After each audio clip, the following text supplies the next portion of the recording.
हम हमारे संविधान के आर्टिकल 74 और 75 को पढ़ने से पहले मंत्रिपरिषद क्या होती है और मंत्रिमंडल क्या होता है इसके बारे में जानेंगे भाई।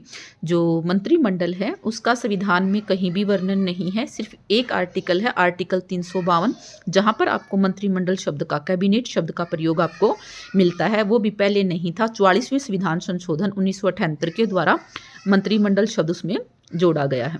तो जो हमारे मंत्री हैं वो 3 प्रकार के होते हैं। एक होता है कैबिनेट मंत्री, दूसरा राज्य मंत्री और तीसरा आपका उप मंत्री। कैबिनेट मंत्री वो होते हैं जो अपने डिपार्टमेंट के हेड होते हैं।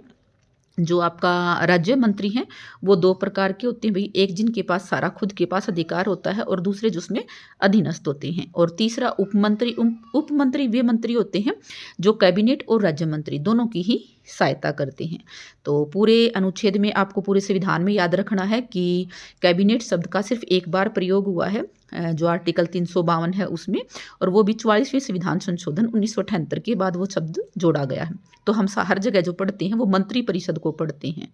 तो कैबिनेट मंत्री, जो मंत्रिमंडल जिसको बोलेंगे कैबिनेट, उसमें क्या होता है कि कैबिनेट मंत्री और प्रधानमंत्री शामिल होता है। और जो आपकी मंत्री परिषद है, यानी कि जो आप बोलेंगे मिनिस्टर ऑफ काउंसिल, उसमें कौन कौन होता है? उसमें प्रधानमंत्री और हर प्रकार के मंत्री शामिल होते हैं। उसमें राज्य मंत्री भी आ गया, आपके कैबिनेट मंत्री भी आ गए। तो ठीक है, आपको पहले ये पता होना चाहिए कि कैबिनेट मंत्री कौन है और कैबिनेट कौन सी है और मंत्री परिषद कौन सी है।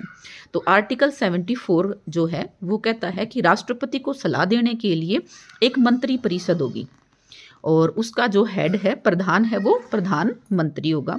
और 74 का जो दूसरा भाग है वो कहता है कि मान लीजिए न्यायाधीश जो राष्ट्रपति हैं उनको कोई बात अच्छी नहीं लगी तो वो पुनः विचार के लिए भेज सकते हैं। ये भी 44वां संविधान संशोधन 1978 के द्वारा जोड़ी गई है। इससे पहले ये प्रावधान नहीं था कि पुनः विचार के लिए भेज सके, लेकिन राष्ट्रपति जी अब जो है अपने पुनः विचार के लिए भेज सकते हैं। लेकिन अगर फिर भी उनको वो बात ठीक लगे चाहे ना लगे, उन्हें फिर उसको जो है उसको पेश करना पड़ता है, पास करना पड़ता है। और जो 74 का तीसरा भाग है वो ये कहता है कि जो राष्ट्रपति है उसको मंत्रिपरिषद ने क्या सलाह दी है इसकी कहीं भी कोई भी जांच नहीं की जा सकती है।